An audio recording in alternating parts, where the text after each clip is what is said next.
Hello दोस्तों, मैं सुमित कुमार अपने YouTube channel wifi study point में एक बार फिर आपका स्वागत करता हूं।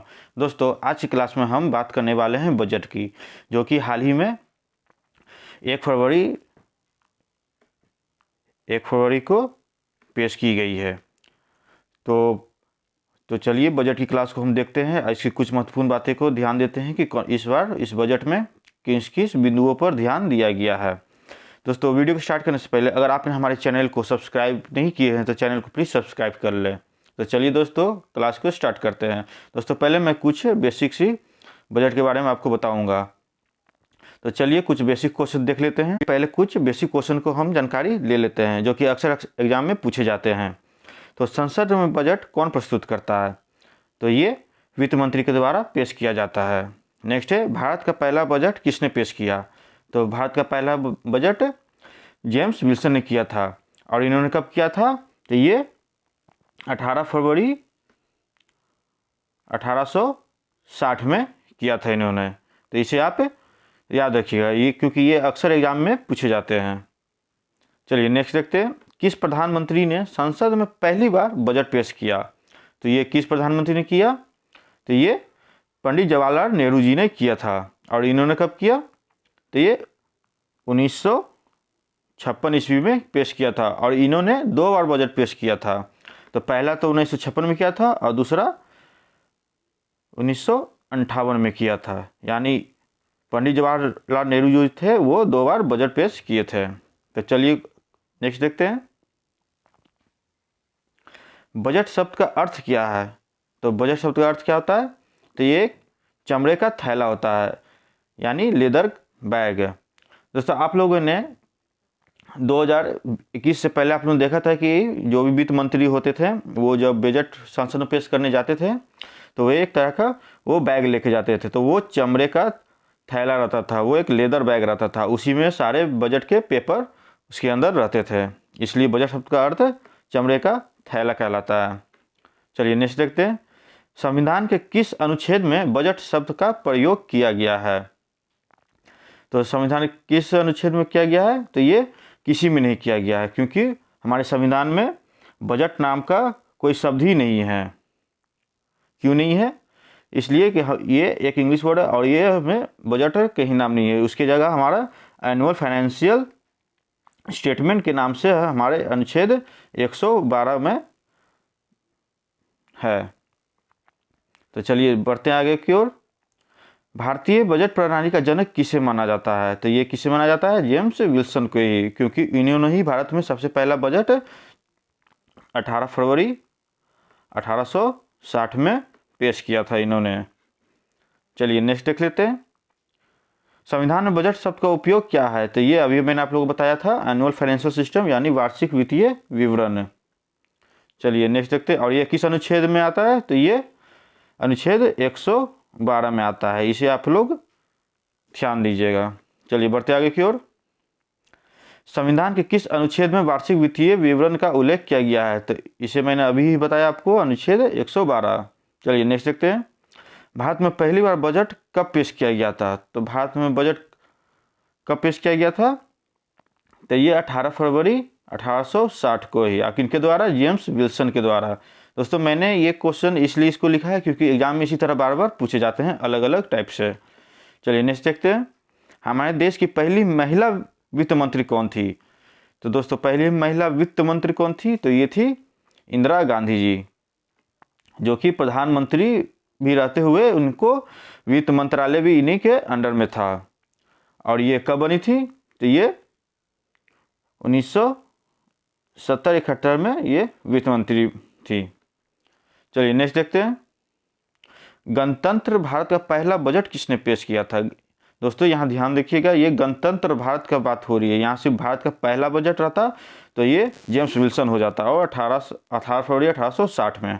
लेकिन यहाँ गणतंत्र भारत का पूछा जा रहा है।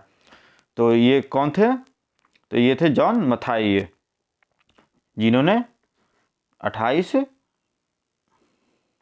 फरवरी 1950 को पेश किए थे। चलिए नेक्स्ट देखते हैं, स्वतंत्र भारत का पहला बजट किसने पेश किया था? दोस्तों, मैंने अभी पहले आपको गणतंत्र भारत का बोला और अभी स्वतंत्र भारत का बोल रहा हूँ। तो ये कौन थे, कौन पेश किए थे? तो ये किए थे RK षणमुखम शेट्टी, जो थे वो उन्होंने किए थे। यानी ये 26 नवंबर 1947 को इन्होंने स्वतंत्र भारत का पहला बजट इन्होंने पेश किया था। तो दोस्तों यहाँ आपके 3 क्वेश्चन बन जाती है। पहला था कि भारत का पहला बजट किसने पेश किया, तो ये जेम्स विल्सन थे। दूसरा था गणतंत्र भारत का, तो ये थे जॉन मथाई।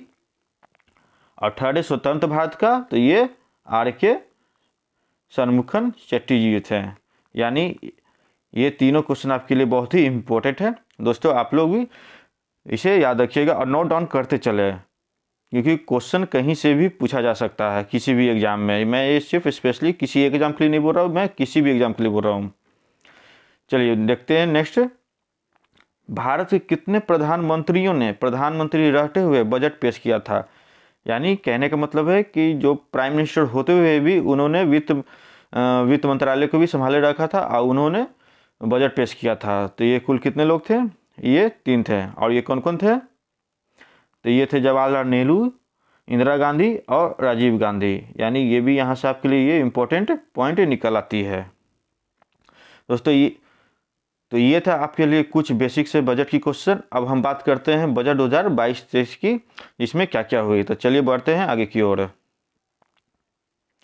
देखिए हमारा पहला क्वेश्चन है, निर्मला सीतारमण ने कितनी बार संसद में बजट पेश किया? यानी निर्मला सीतारमण जी को वित्त मंत्रालय में रहते हुए इन्होंने कितनी बार बजट पेश किया? तो ये इनकी चौथी बार हो गई है। इन्होंने लगातार 4 बार बजट पेश किया है और इन्होंने लगातार 4 वर्षों से बजट पेश कर रही हैं। यानी 2019 से ही ये वित्त मंत्री बनाया गया था और तब से ये बजट को पेश कर रही हैं।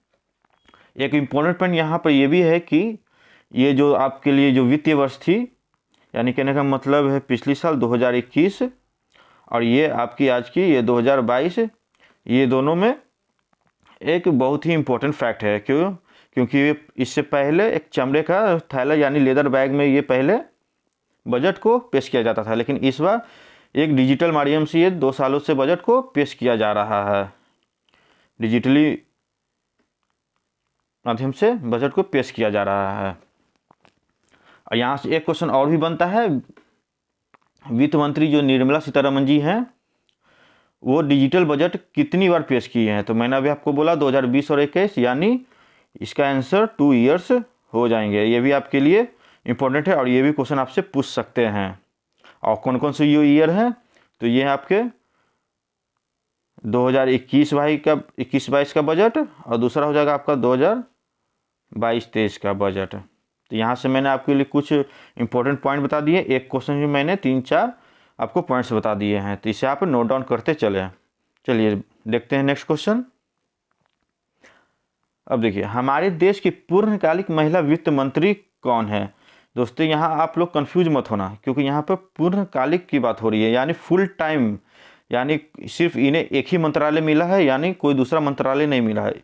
मैं इसलिए बोल रहा हूँ क्योंकि इसके पहले जो 1970 और 71 में जो इंदिरा गांधी जी थे, श्रीमती इंदिरा गांधी जो थी, उसमें वो प्रधानमंत्री रहते हुए भी बजट को पेश किया था, यानी वित्त मंत्रालय भी उनके अंडर में था। तो इसलिए वो पूर्णकालिक नहीं होगी, पूर्णकालिक हो जाएंगी आपकी, ये आपके आंसर हो जाएगी इसकी निर्मला सीतारमण, यानी इसकी राइट आंसर हो जाएगी ऑप्शन सी। आई होप दोस्तों आप लोगों को समझ में आ रही होगी। चलिए बढ़ते हैं आगे की ओर। बजट 2022-23 इसकी आर्थिक सर्वेक्षण का विषय क्या था? यानी आपसे यहाँ पर ये थीम पूछा जा रहा है, ये आपके लिए काफ़ी इम्पोर्टेंट क्वेश्चन है। तो इस बार की जो बजट थी इसकी थीम क्या थी? तो ये थी एजिल अप्रोच, यानी फुर्तीली दृष्टिकोण। तो इसे आप लोग नोट डाउन कर ले और इसे एकदम दिमाग में बैठा ले, क्योंकि ये क्वेश्चन आपको पूछ सकती है। 100% मैं नहीं कहूँगा, लेकिन 80% श्योर है कि ये थीम अक्सर पूछी जाती है किसी न किसी एग्जाम में, खास करके आपको बैंकिंग के एग्जाम में। चलिए बढ़ते हैं नेक्स्ट क्वेश्चन को देखते हैं। अब देखिए जो बजट इस बार की जो 22-23 की जो बजट थी, इसकी कुल बजट क्या थी? तो इसकी कुल बजट क्या थी? तो ये आपके लिए इसका राइट आंसर हो जाएगा बी, यानी 39.45 लाख करोड़।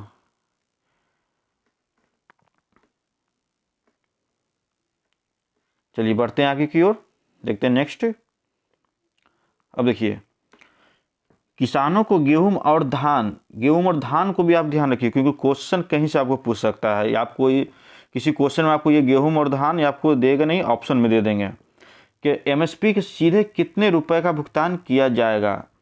यानी कहने का मतलब है जो गेहूं और धान है, जो किसानों को एमएसपी के द्वारा कितने रुपए भुगतान किया जाएगा किसानों को, तो ये कितने किए जाएंगे, तो ये किए जाएंगे 2.37 ट्रिलियन, यानी इसकी राइट आंसर हो जाएगी ऑप्शन बी। चलिए बढ़ते हैं आगे की ओर। आत्मनिर्भर भारत के लिए किस योजना के तहत 6 मिलियन रोजगार सृजित होंगे। लोगों 6 मिलियन कहने का मतलब है 60 लाख नौकरियां। आप लोगों ने सुना होगा 60 लाख, उसको हम 6 मिलियन भी बोलते हैं। क्योंकि आपको मैं इसलिए यहाँ 6 मिलियन लिखा हूँ क्योंकि क्वेश्चन में आपको 6 मिलियन भी लिख सकते हैं या फिर ऑप्शन में, और 60 लाख भी दे सकते हैं। तो इसमें आप कंफ्यूज मत होना कि ये 6 मिलियन दे दिए कितने होते हैं, यानी 1 मिलियन बराबर 10 लाख। तो ये किस योजना के तहत होंगे, तो ये होंगे PLI यानी प्रोडक्शन लिंक्ड इंसेंटिव स्कीम के द्वारा ये रोजगार मिलेगा, यानी इसकी राइट आंसर हो जाएगी ऑप्शन सी। चलिए देखते हैं नेक्स्ट क्वेश्चन। अब देखिए, ECLGS योजनाओं के तहत कुल कवर कितना है, यानी कुल ECLGS जो है मैं बताऊंगा इसका फुल फॉर्म क्या है, अभी बता ही देता हूं मैं आपको। ये देखिए, emergency credit line guarantee scheme होती है इसकी फुल फॉर्म। तो इस योजना के तहत कुल कितने रुपए को कवर किया जाएगा, तो ये कुल कितने रुपए इसको मिला है, तो इसे 5 लाख करोड़ दिया गया है, यानी इसकी राइट आंसर हो जाएगी ऑप्शन बी। चलिए नेक्स्ट क्वेश्चन को देखते हैं। किस परियोजना के तहत गांव में, यानी जो विलेजेस हैं, गांव हैं, ऑप्टिकल फाइबर बिछाने का ठेका दिया गया है, यानी किसे दिया गया, किस कंपनी को, तो ये दिया गया है भारत नेट प्रोजेक्ट को, यानी इसकी राइट आंसर हो जाएगी ऑप्शन बी। चलिए बढ़ते हैं आगे की ओर। देखिए, बजट 2022-23 में प्रधानमंत्री आवास योजना के लिए कितने करोड़ रुपए के आवंटित किए गए हैं, यानी इसे शॉर्ट में बोले तो प्रधानमंत्री आवास योजना। इसमें कुल इस साल कितने इसे पैसे मिले हैं, तो इसे कुल 48,000 करोड़ रुपए मिले हैं, यानी इसकी राइट आंसर हो जाएगी ऑप्शन बी। चलिए बढ़ते हैं आगे की ओर। अब देखिए, ये जो बिना पॉलिश किए हुए हीरे जो होते हैं, जिसे मतलब जो कटिंग नहीं होते हैं, मतलब आपको ऐसे हीरे जो मिल जाते हैं, उसे कितना शुल्क घटाया गया है, यानी कहने का मतलब है कि बजट में बहुत सोच समझ के बजट इस पर बनाया गया है।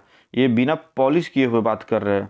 अब बिना पॉलिश किए हुए हीरे तो कोई लेंगे नहीं, इसलिए पॉलिश करके लेंगे तो एक्चुअल में उसका अमाउंट बढ़ ही जाएगा।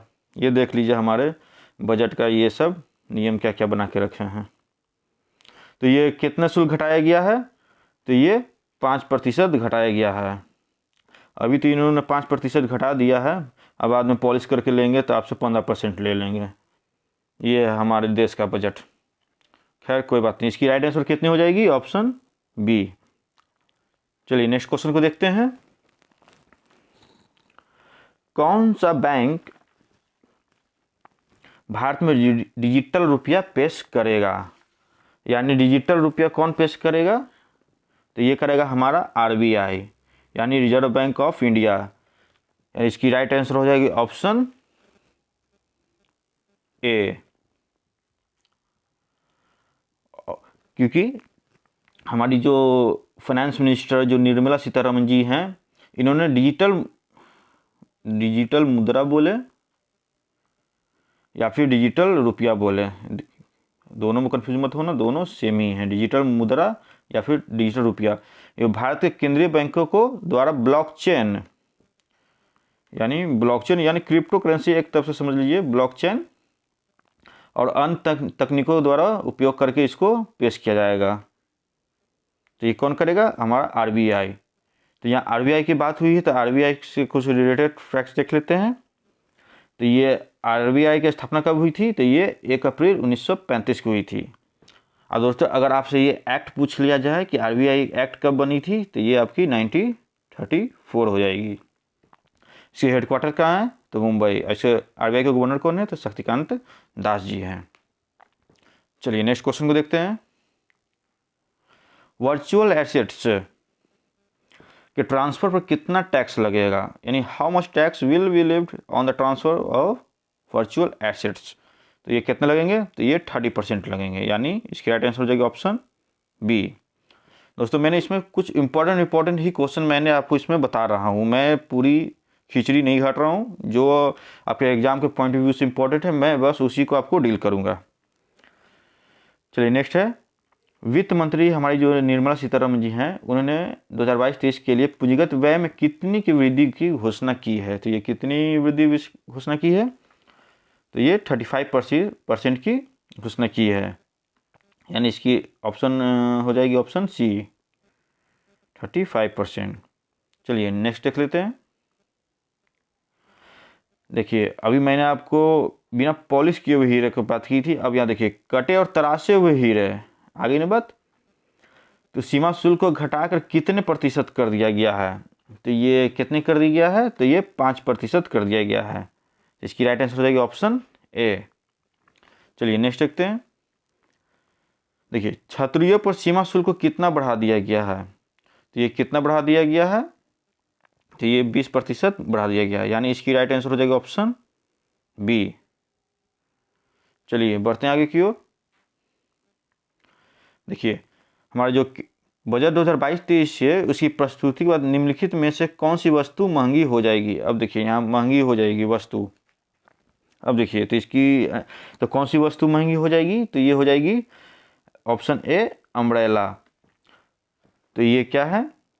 देखिए तो हमारी जो फाइनेंस मिनिस्टर है उन्होंने अपने बजट में मतलब अपने जो भाषण दी है बजट की 2022 में 1 फरवरी को, तो उन्होंने कई उत्पादों के लिए सीमा शुल्क में बदलाव की घोषणा की है, जिसमें कि जैसे मान लीजिए रत्न हो गए, या फिर आपके जो कटे हीरे कटे और पॉलिश किए हुए डायमंड्स हो गए, फिर उन पर सीमा शुल्क को 5% की कमी की गई है।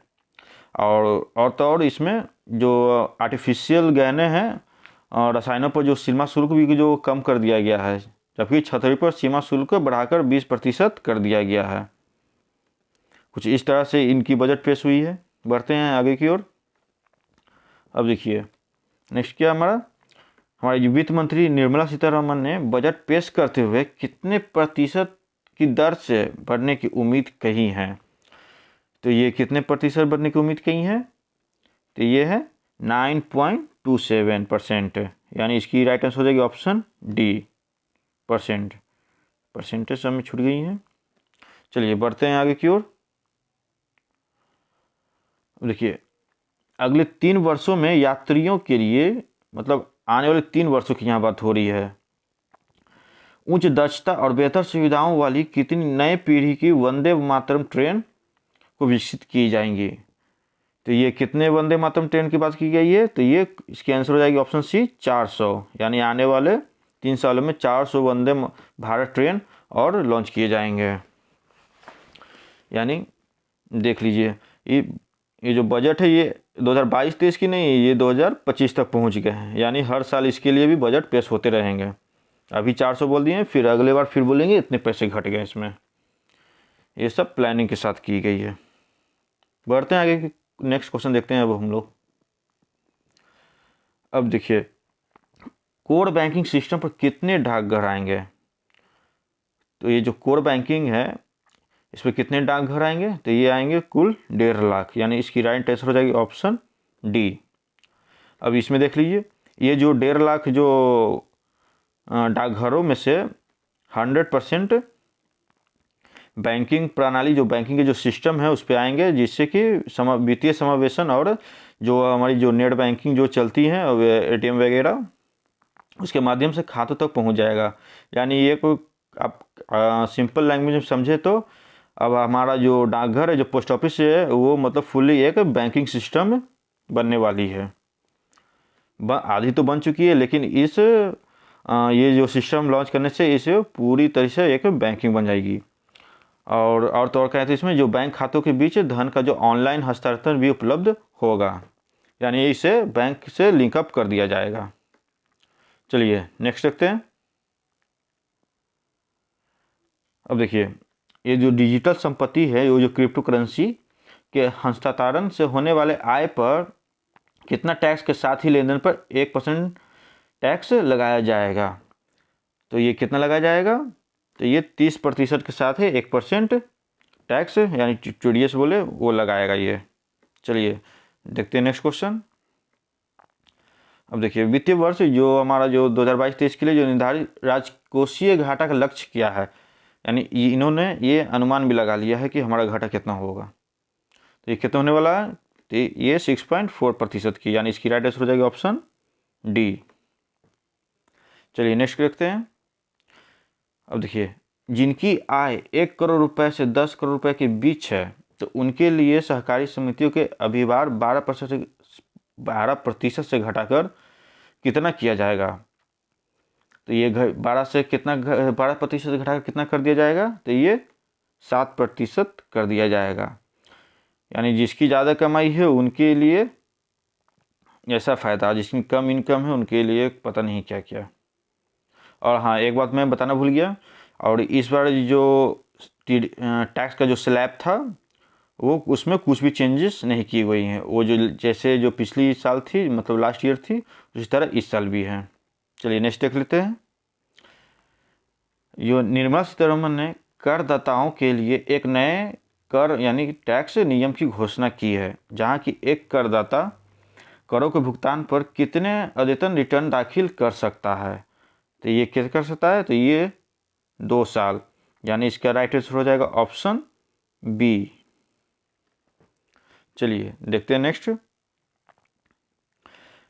निर्मला सीतारमण लगातार कितनी बार केंद्रीय बजट पेश कर रही हैं, तो ये इसकी राइट आंसर हो जाएगी ऑप्शन डी, यानी चौथी बार। मैंने शुरू में ही बताया था आपको, मैंने इसे बीच में एक रिवीजन के लिए डाल दिया है। चलिए नेक्स्ट देखते हैं। किस योजना के तहत 1+1 टीवी चैनल कार्यक्रम को 12 से 200 टीवी चैनलों का विस्तारित किया जाएगा।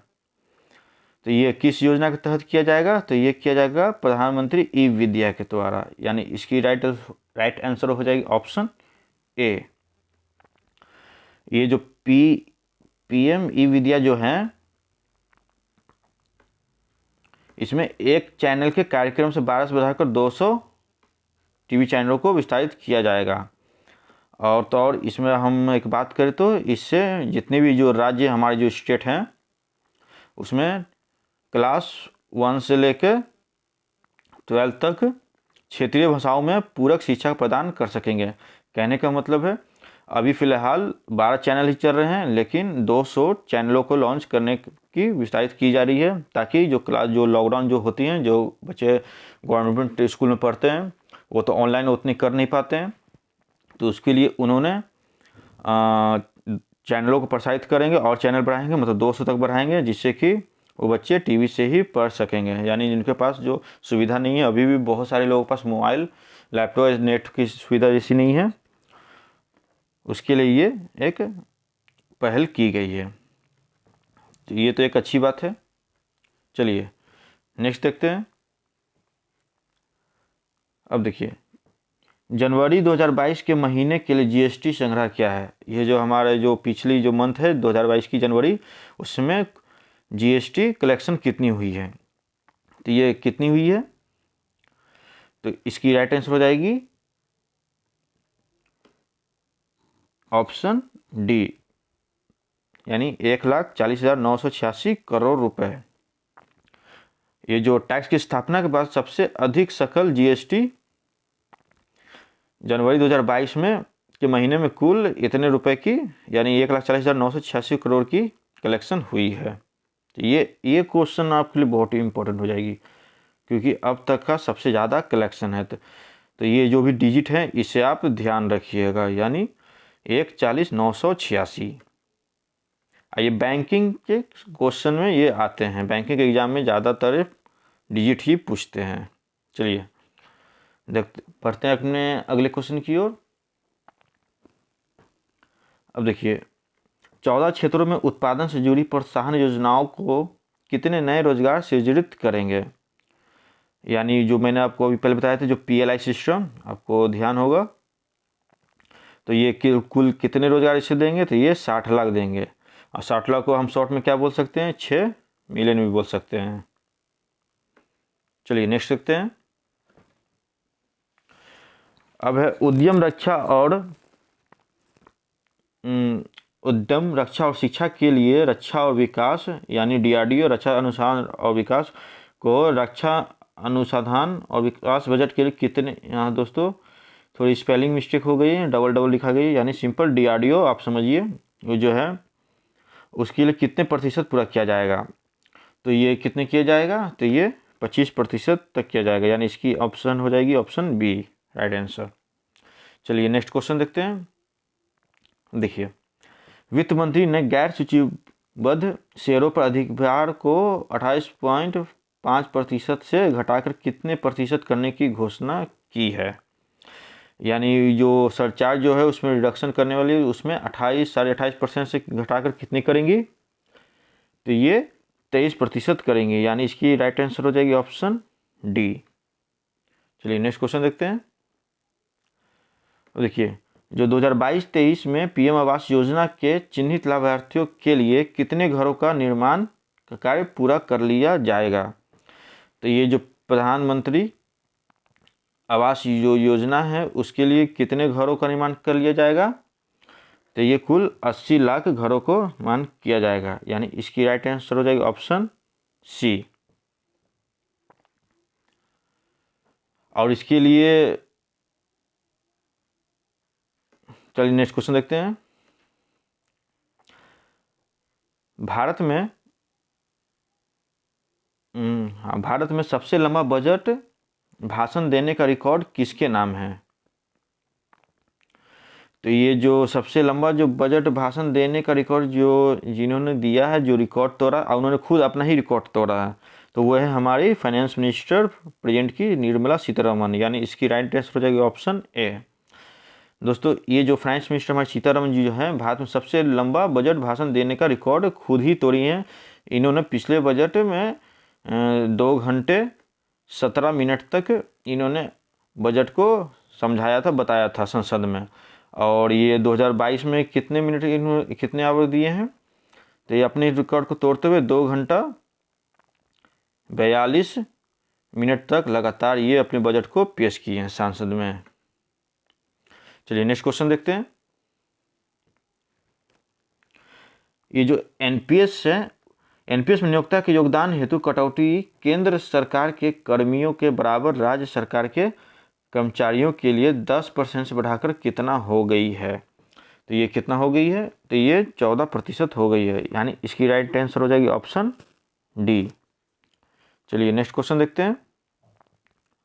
देखिए, केंद्रीय बजट 2022-23 में बजट के कितने केंद्र बिंदु क्षेत्र पर यानी फोकस, कितने एरिया पर फोकस किए गए हैं, तो ये कुल कितने फोकस किए गए हैं, कितने एरियाज पर, तो ये कुल 7 एरियाज पर फोकस किए गए हैं, यानी ये भी क्वेश्चन आपके लिए बहुत ही इम्पोर्टेंट है एग्जाम के पॉइंट ऑफ व्यू से। और इसमें कौन कौन से ये क्षेत्र आते हैं, तो उसे हम एक बार एक नज़र से देख लेते हैं। ये है आपके, फर्स्ट है आपके प्रधानमंत्री गति शक्ति, सेकंड है inclusive development, third productivity enhancement, fourth है सनराइज अपॉर्चुनिटी, फिफ्थ है एनर्जी ट्रांजिशन, सिक्स है climate action and the seventh financing of investment, यानी कुल आपकी ये 7 एरियाओं पर फोकस की जाएगी 2022-23 के बजट में, ये कही गई है।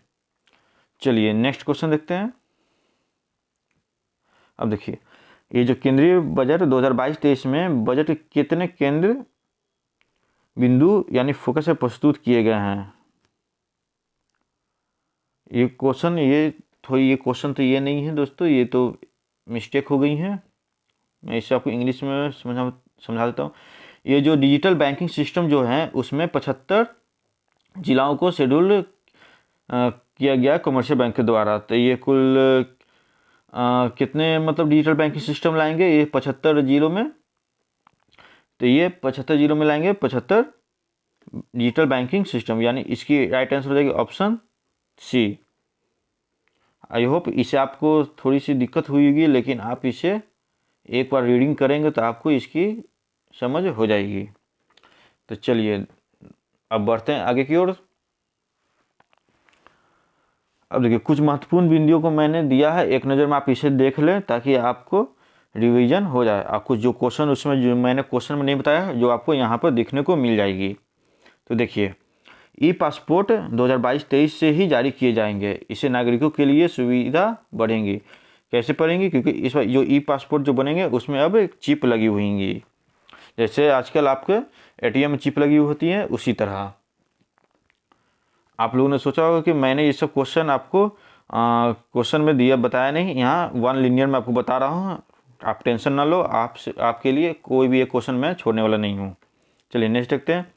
ये जो बैटरी स्वैपिंग पॉलिसी जो है, ये ई वाहन के चार्जिंग स्टेशन नहीं मिल पाते हैं, क्योंकि बैटरी वाली जो गाड़ी है, क्योंकि अभी तो ज़्यादातर पेट्रोल वाली गाड़ी ही चल रही हैं, लेकिन आने वाले समय में पेट्रोल कम और बैटरी वाली गाड़ी यानी इलेक्ट्रिक वाहन ज़्यादा चलने लगी। तो इसीलिए इसके चार्जिंग में थोड़ी प्रॉब्लम होती है, इसलिए इसकी ये पहलू पर भी ध्यान दिया गया है इस बार बजट में। तो वो इसी के बारे में यहाँ कहा गया है कि जो चार्जिंग स्टेशन नहीं मिल पाती है उनके जगह, इसलिए बैटरी की अदला बदली लाई जाएगी, यानी बैटरी शॉपिंग होगी। चलिए नेक्स्ट है डिजिटल करेंसी, इसी वित्तीय वर्ष चालू किया जाएगा। दोस्तों आप लोग हमें कमेंट में बताएं ये जो डिजिटल करेंसी है ये कौन लाएगा। चलिए नेक्स्ट देखते हैं। नया अपडेट रिटर्न, जहाँ लोगों को फाइल किए गए आईटी रिटर्न पर 2 साल के भीतर अपडेट रिटर्न फाइल कर सकते हैं, यानी 2 साल तक आपको अब टाइम मिलेगा। ये एक बहुत अच्छी बात है। चलिए नेक्स्ट देखते हैं। देखिए ये जो सहकारी समितियों के लिए वैकल्पिक न्यूनतम करों को 18.5% से घटाकर 15% कर दिया गया है। 1 करोड़ से कम आय वालों के लिए सहकारी समितियों के अभिभार को 12% से घटाकर 7% किया गया है। अब देखिए स्टार्टअप्स के लिए मौजूदा जो भी लाभ हैं, जिन्हें लगातार 3 वर्षों में करों का मोचन पेश की गई थी, अब उन्हें 1 वर्ष और बढ़ा दिया जाएगा। यानी यहाँ कहने का मतलब है कि जो भी हमारी न्यू कंपनियां जो लॉन्च होती हैं, जो स्टार्टअप शुरू करती हैं, उन्हें 3 वर्षों तक करों से मुक्त रहते थे। मतलब 3 वर्ष मतलब 3 साल तक वो टैक्स नहीं पे कर सकते थे। उन्हें उसमें 1 वर्ष और जोड़कर इसे 3 से अब 4 वर्ष कर दिया गया है। तो ये भी आपके लिए एक इम्पोर्टेंट बन जाती है कि स्टार्टअप्स कंपनियों को 3 वर्ष घटाकर कितने वर्ष अब हो जाएंगी, तो ये कुल 4 वर्ष हो जाएंगी। नेक्स्ट है केंद्र सरकार के कर्मचारियों के एनपीए जो हैं उनके योगदान में कर कटौती की सीमा 18 से घटाकर 15% की जाएगी। अब वित्त मंत्रालय के सेंट्रल मिनिस्टर हैं ही, वो अपने पे ही ज़्यादा ध्यान देंगे ही। नेक्स्ट देखते हैं। वर्चुअल डिजिटल एसेट के ट्रांसफ़र और वर्चुअल डिजिटल एसेट्स पर 30% और 1% टीडीएस लगेगा। ठीक है। जीएसटी ने भारत के सकल घरेलू उत्पाद यानी जीडीपी का उल्लेखनीय सुधार किया है। महामारी के बावजूद जीएसटी राजस्व में उछाल है। जनवरी के महीने के लिए सकल जीएसटी संग्रह रुपये 1.4 लाख करोड़ है। जीएसटी लागू होने के बाद यह सबसे ज़्यादा है, यानी ये एक राउंड फिगर में दिया गया है। वैसे इसकी आप जो मैंने वैल्यू बताई है अभी, आप उसे हमें कमेंट बॉक्स में कमेंट करके बताएं कि वो वैल्यू कितनी थी। चलिए नेक्स्ट है। ये करदाता प्रशंसा के पात्र हैं जिन्होंने बेहतर कर और जीएसटी में अपनी जिम्मेदारियों को पूरा करने में लगन योगदान दिया है। बहुत अच्छी बात है। हमारे देश के कुछ ऐसे लोग हैं जो समय पर जीएसटी टैक्स जो भी है वो पे करते हैं। चलिए अब नेक्स्ट देखते हैं कि नेक्स्ट स्लाइड में मैंने क्या दे रखा है। देखिए नेक्स्ट है। फेसलेस रीति रिवाजों ने सभी बाधाओं के खिलाफ असाधारण काम किया है और पीएलआई और ईज ऑफ डूइंग बिजनेस के एक प्रवर्तक रहा है। नेक्स्ट है। प्रधानमंत्री आवास योजना वित्त वर्ष 2022-23 के लिए 480 अरब रुपए आवंटित किए हैं। दोस्तों ये वैल्यू आपको हर जगह अलग अलग मिलेगी। कहीं 48,000 लाख रुपये हैं, 48,000 करोड़ रुपए, यहाँ आपको 480 अरब रुपए हैं। दोनों वैल्यू सेम ही हैं। वित्तीय वर्ष 2022-23 में कैंपक्स आवंटन 35% से बढ़ाकर 7.5 ट्रिलियन हो गया है। ये क्वेश्चन थोड़ी मुझे कन्फ्यूजन लग रही है, इसे आप लोग एक बार चेक करना, मैं भी इसे चेक कर लूँगा। इसे आप लोग छोड़ दीजिए। नेक्स्ट है, नाबार्ड कृषि तकनीक संहित कृषि और कृषि स्टार्टअप को समर्थन देने के लिए एक कोष स्थापित करेगा। नाबार्ड यानी national bank for agriculture and rural development.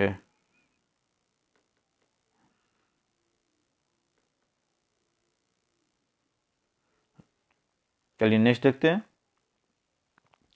अब दोस्तों इस स्लाइड में मैंने आपके लिए कुछ इम्पोर्टेंट बजट की कुछ इंपॉर्टेंट पॉइंट्स आपको मैंने इसमें रख रखा है, तो आप एक नज़र में इसको आप देख ले और फटाफट से इसे आप रिवीजन कर ले। देखिए एक नज़र में फटाफट देखते हैं क्या है। अब देखिए पहला है कि जल जीवन मिशन में कुल कितने करोड़ रुपए मिले हैं इन्हें, तो ये 60,000 करोड़ रुपए मिले हैं। और हर घर नल से जल 3.5 करोड़ घरों को ये मिलेगा, ये सुविधा। नेक्स्ट है, प्रधानमंत्री स्वास्थ्य सुरक्षा योजना में 2600 करोड़ रुपए मिले हैं।